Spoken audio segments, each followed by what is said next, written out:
पड़ोसी पति पत्नी का झगड़ा। पड़ोसी परिवार के एक पति पत्नी में काफ़ी बड़ा झगड़ा हुआ। यह झगड़ा उन छोटे मोटे झगड़ों से ज़्यादा गंभीर था जो हर पति पत्नी में सामान्य होता है, क्योंकि इस झगड़े में एक दूसरे की आलोचना करते करते इतनी बिगड़ गई थी कि पति पत्नी एक दूसरे से अब तलाक मांगने तक बातें करने लगे थे।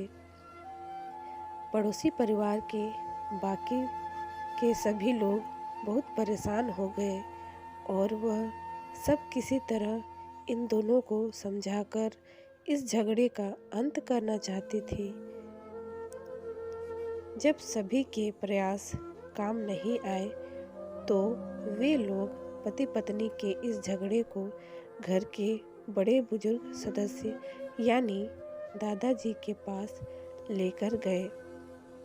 जब दोनों पति पत्नी दादाजी के कमरे में प्रवेश किए तो दादाजी ने उन दोनों को बैठने के लिए कहा और फिर पूछा कि बताओ तुम्हारी समस्या क्या है।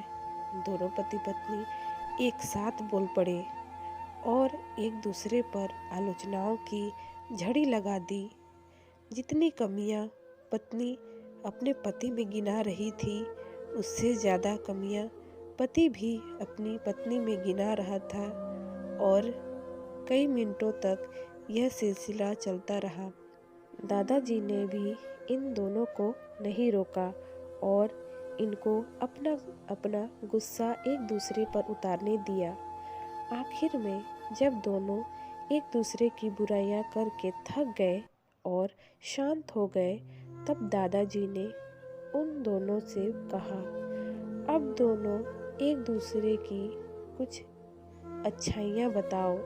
जब अच्छाई बताने का समय आया तब दोनों ही पति और पत्नी एकदम से चुप हो गए।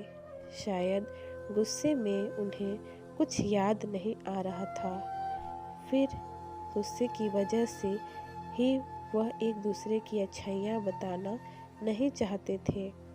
दादाजी ने यह बात भी महसूस कर ली।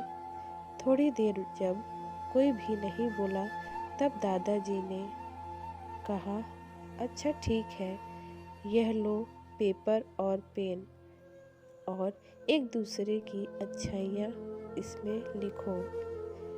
पति पत्नी दोनों ने ही पेपर और पेन लिया और एक दूसरे से काफ़ी दूर जाकर बैठ गए। थोड़ी देर तक ना पति ने कुछ लिखा था ना पत्नी ने। फिर पति ने पेपर में कुछ लिखना शुरू किया। उसे देखकर पत्नी ने भी अपने पेपर में लिखना शुरू कर दिया। ऐसा लग रहा था जैसे दोनों एक दूसरे से कंपटीशन कर रहे हों।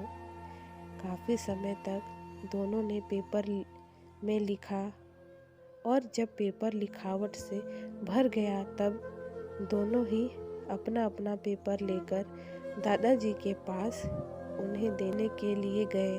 दादाजी ने उन दोनों के ही पेपर लेने से मना कर दिया और कहा कि अपने अपने पेपर एक दूसरे को दे दो और अब एक दूसरे के पेपर पढ़ो। पति ने पत्नी को और पत्नी ने पति को अपना पेपर दे दिया।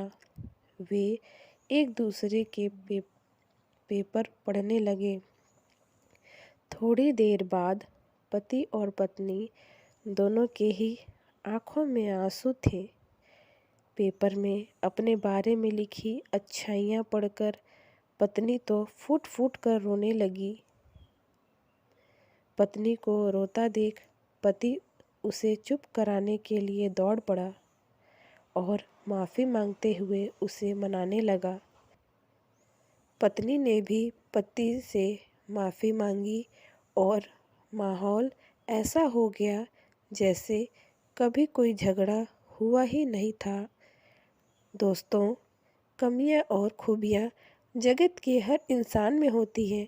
अब हमारे ऊपर होता है कि हम कमियां देखकर अपने जीवन को नर्क बना लें या खुशियां देखकर अपने जीवन को स्वर्ग बना दें। दोस्तों, आपको इस कहानी से क्या सीख मिली हमें कमेंट बॉक्स पर ज़रूर बताएं। और अगर स्टोरी अच्छी लगी हो तो वीडियो को लाइक, शेयर और सब्सक्राइब करें। Thank you.